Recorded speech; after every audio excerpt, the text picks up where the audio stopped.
My female boss refused to book my flight for a $5 million deal. She insulted me. Why bring trash lol, but I knew something she didn't. The client's CEO assessed my brother. I smiled and said, good luck in the meeting. It's a $5 million deal today. Do you think I should carry the trash? Jade's remarks left me speechless. On the other end of the phone, I could hear her giggling with delight. It was unable to get through to her after the call finished, and the phone was switched off. She had this plan from the start, but Jade is unaware that my brother is the CEO of the client company. I called my brother and added myself to the standby list for the upcoming flight. I've put up with her small-time harassment up until now, but I'm at my breaking point. Jade needs to confront reality. I'm Mary Walters and I work for a trade company in the sales division. My sales proposals are highly appreciated, and I consistently achieve the highest sales performance because of my positive outlook, strong interpersonal skills, and in-depth product knowledge. Even within the organization, I've received recognition and am frequently referred to as the ace of the sales department. Naturally though, things weren't always easy from the start. I made a lot of blunders when I first started working for the company straight after high school. Insufficient product expertise occasionally resulted in unhappy clients and unsuccessful negotiations. In retrospect, I used to detest studying and tried to land contracts by using only tactful conversation. I didn't want to continue my education after high school, so I immediately entered the workforce. I was often compared to my intelligent brother when I was a kid. I could never match his grades no matter how hard I studied. I thought my folks were subtly evaluating my performance whenever they gave him praise. I studied every day, had tutors, and even went to cram school, so I had no time for play. Nevertheless, I received a score below 600 on the set I took for college. My brother, on the other hand, received a score of almost 1,600 and was accepted to a university with greater requirements. Despite my best efforts, I was unable to outperform my brother. I was unable to live up to my parents' expectations. I started to detest studying after realizing that despite my best efforts, I would never be able to meet their expectations. I had lost interest in studying. I did not wish to experience any more misery. I was so determined that I chose to start working right out of high school instead of going to college. At the time, I believed that I wouldn't need to study if I stopped going to school, but in practice, assimilating into society required ongoing education. I used to detest it, but one day, I offered a customer a product that was better suited to their needs than what they had planned to purchase, and it completely transformed my life. I was ecstatic to see the customer grin and express his gratitude for listening to my suggestions. I could help someone by studying. Because of me, some people would grin. For the first time, I realized how much I enjoy learning because of that fact. I started studying product knowledge more than anyone else after that. My present sales performance is the outcome of all that effort. Good outcomes, meanwhile, might often draw unwelcome jealousy. I've recently attracted the attention of a problematic individual. Jade is her name. She joined our organization 6 months ago and is likewise 26 years old. She was reportedly the top salesperson in the sales division of a rival business where she previously worked. When she first joined, I was assigned to be her trainer. Nice to meet you. I'm Mary Walters. I'll be in charge of your training, Jade. Feel free to ask me anything. Really? You're my trainer. You seem kind of unreliable. Are you sure this is okay? Jade said, looking clearly dissatisfied. She seemed very confident in her abilities, almost mocking me as she looked at my face. Thinking back, I realized I had disliked Jade from this very first encounter. But work is work. Since I was assigned to train her, I had to do it properly. So I thought I was teaching her everything carefully and seriously, even including a thank you note with a shipment. Mary, are you really using such an inefficient method? Unbelievable. This product is more popular than that one, so it's better. You should know that just by thinking logically. She kept making these kinds of condescending comments. Sure, adding a thank you note takes extra effort, and some people might just throw it away without reading it. But there are also people who appreciate it, and no one feels bad about receiving a thank you note. So, I believe it's worth the effort to express gratitude for choosing our product and buying from me. As for the products, it's more important to consider what the customer wants than what's popular. For example, if a customer wants fruit rich in vitamin C, suggesting a sugary sweet just because it's popular is unlikely to lead to a sale. At worst, it might even anger the customer. Even if it doesn't go that far, suggesting acerola products which have much more vitamin C than lemons might be more satisfying than just recommending lemons because they are commonly associated with vitamin C. Engaging with customers to understand their needs and adjusting my recommendations based on their reactions is my style. Popular items are well received by many, but they might not be the best for the customer in front of me. Keeping that in mind when dealing with customers is my approach. Sure, it might be inefficient, but I didn't think it was so bad that it deserved to be laughed at from a superior position. Even if I believed I wasn't wrong, being laughed at and criticized for everything I taught was still hurtful. A month after I started training Jade, the sales results were announced as usual. I was the top performer for that month. Everyone clapped and praised me except for Jade. She glared at me with jealousy and bit her lip in frustration. From that day on, Jade's behavior towards me worsened. When I tried to teach her product knowledge, she'd mock me saying, "You're such a nerd for remembering all that detail." She even started spreading rumors that I was using my looks to get sales. Fortunately, no one believed her, but the clear malice was shocking. Had I done something to make her hate me? But Jade's training period was only a month. After that, she would be on her own and wouldn't bother me anymore. At least, that's what I thought. But I soon realized I was wrong. Her harassment didn't stop after the training period. At first it was minor things. My pen would disappear, or the sticky notes on my computer monitor would be gone. I thought I had just misplaced them, or they had blown away. But when I saw that all my schedules on the company's Shar app had been deleted, I knew it wasn't just my imagination. Other things happened too. Documents I saved in the shared folder disappeared. Faxes and mail addressed to me ended up in the shredder bin before I could read them, and calls with customers were abruptly cut off. I had been clueless about who was responsible all alone, but when the phone hung up, the culprit was finally revealed. It was Jade. It was by chance that I found out when the call with the customer suddenly got cut off. I panicked and looked around frantically. There was Jade with a smug grin on her face, holding the unplugged foam cord. Of course, something like this would interfere with work. If a call gets abruptly cut off, it would also inconvenience the customer. I asked Jade to stop harassing me, but she didn't listen at all. Do you have any proof? Proof that I did it. Don't accuse me without evidence, it's really annoying. You're so paranoid, she sneered at me, looking up from below with that mean smile. I saw her unplug the phone cord, but when it came to proof, I was at a loss. She laughed at my silence. See, you don't have any proof. Just because you have good results doesn't mean you can get cocky. For the trouble you've caused, I hope this will make up for it then. Jade reached into my bag, which was beside my desk. I was so shocked that I just stared in disbelief. She pulled out my wallet, took $5.20 bills from it, and tossed the wallet back to me. Thanks for the bonus. If you keep this up, you can accuse me all you want. Laughing loudly, Jade walked away, leaving me stunned. I thought this harassment was too much, so I consulted my boss. But without proof, my boss said it was hard to take action. Even if there was proof, if there's no malicious intent, it would be considered just a mistake, so he couldn't reprimand her too harshly. Still, my boss did caution Jade, though it seemed it wasn't very strict. As a result, Jade resented me even more. From then on, she harassed me almost daily. No matter how many times I registered my schedule, it would be deleted, and documents I created would disappear from the shared folder. Redoing schedules and recreating documents took extra time, slowing down my work. To catch up, I had to work more overtime. Since Jade started, my overtime hours had more than doubled. To avoid issues with phone calls, I told customers to email for non-urgent matters and to call me for urgent or important issues, citing problems with the office phone line. It was inconvenient for customers used to calling the office line, but it was better than having calls cut off mid-conversation. For mail and faxes that ended up in the shredder bin, I had to check the bin several times a day. It was a waste of time, but losing a customer's trust by not receiving something they sent would take far more time to fix. Building trust is hard, but losing it takes just a moment. Jade didn't seem to understand that. I've endured Jade's harassment for the past 5 months, but finally something decisive happened. It was just a few days ago. I was chosen as the main contact for a major corporation that inquired about our products. This company is one of the leading medical device manufacturers in the country with a top market share in the industry. If we secured a contract, it would be worth $1 million. Not only would I achieve this quarter's sales target, but it's also certain I'll be on the promotion track. Since it's such a big account, I'll have support as well. I was planning to choose a colleague I get along with, but Jade volunteered. Her extreme enthusiasm and self-promotion convinced my boss to assign her as my support. I didn't think I could work well with Jade, but it's work. I thought we'd both act professionally and manage to cooperate, at least on the surface. However, she didn't provide any support. Instead, she sent materials for her preferred products to the client without my permission. A close colleague discreetly informed me, so luckily it didn't become a significant issue. I quickly called the contact person, casually mentioning that I had sent some materials for products they might be interested in. I briefly explained the differences between the product Jade sent and the one they inquired about. And in the process, I identified the client's needs. I then arranged a detailed discussion. Thanks to my colleague, Jade's premature actions didn't cause major problems, and the contact person was receptive. On the appointment day, I introduced the products they inquired about, and based on our prior conversation, recommended other suitable products. During the discussion, I identified more of the client's latent needs and recommended products that better match their desires. This is my usual sales approach. Fortunately, the client appreciated my style, enjoying the detailed pros and cons of various products and finding the best fit for their company. We narrowed it down to 3 final candidates and agreed they'd consult with higher-ups. 2 days later, the contact person informed me they decided to order one of the products. After discussing quantities and terms, I prepared a quote and sent it to them. The quote amount was $5 million. Jade was wide-eyed when she heard the news. Wow, that's a huge deal. I guess they went with the product I sent the materials for, right? Let me see the quote. She smirked and snatched away the estimate I had created, her smile freezing as she read it.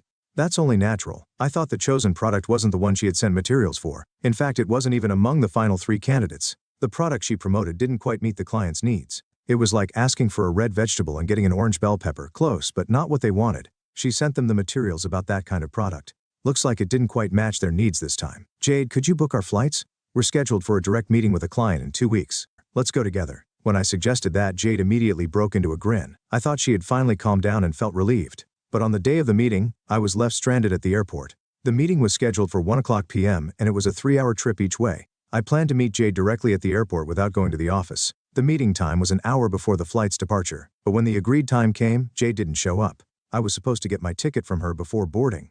10 minutes passed, then 15. I tried calling her several times, but Jade didn't answer. I started to worry if something had happened to her. As concerned as I was about Jade, I was also worried about missing the flight. I headed to the counter, explained the situation, and asked if I could still board. That's when I discovered a shocking fact: my ticket hadn't been reserved. Only Jade's was. With a pale face, I called Jade again. After several rings, she picked up. "Sorry, I was busy with the boarding process and couldn't answer," Jade said nonchalantly. I confronted her immediately. "Jade, they said there's no reservation under my name for this flight. What's going on?" In my panic and anger, I couldn't help but raise my voice, but Jade just laughed, clearly enjoying herself.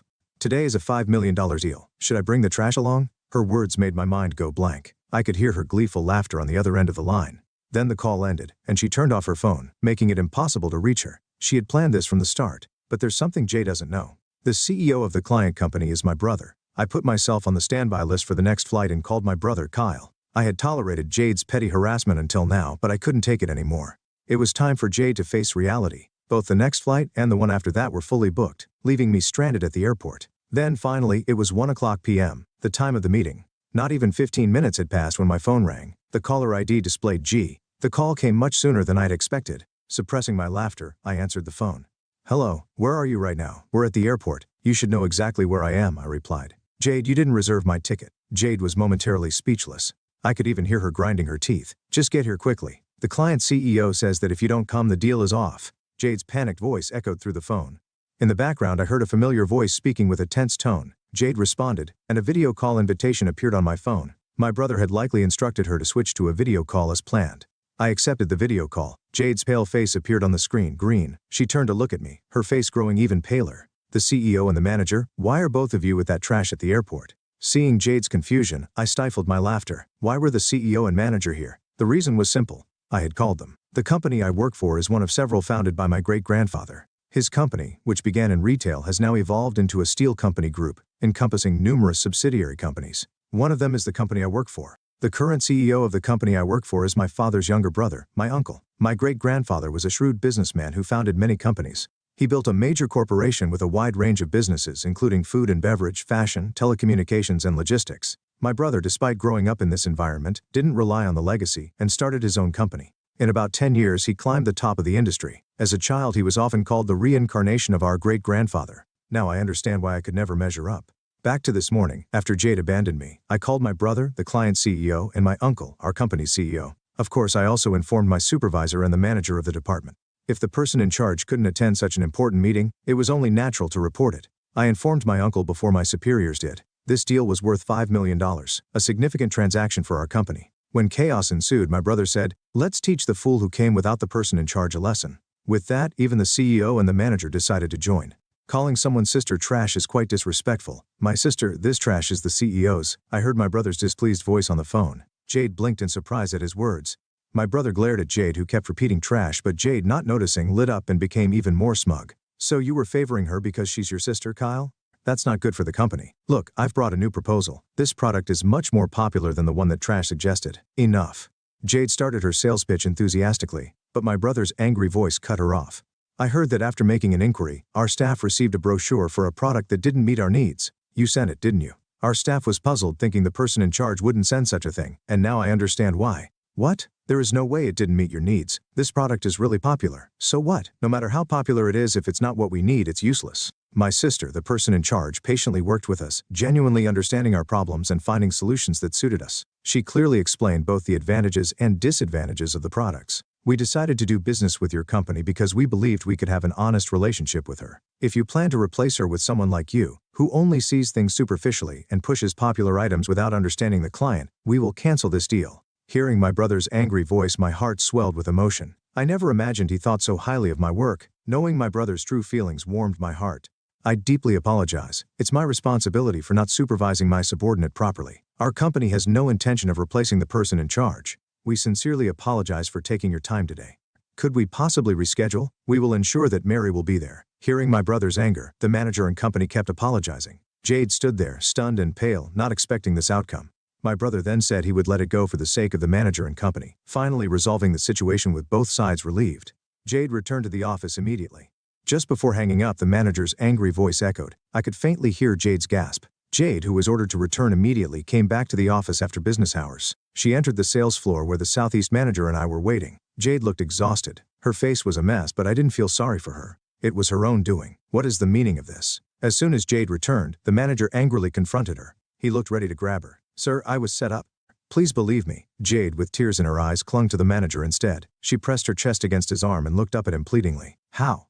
The manager, not entirely displeased, asked. Jade lowered her face sadly but gave me a wicked smile. It seemed she was plotting something again. The truth is, Mary ordered me to go alone today. I told her she was the person in charge, but she said I was being impertinent for not obeying her. Even though I'm a new hire, she threatened to harass me until I quit if I refused. Is that true? The manager looked back and forth between Jade, who was tearfully pleading, and me. Of course not. What she said isn't true. I firmly denied it.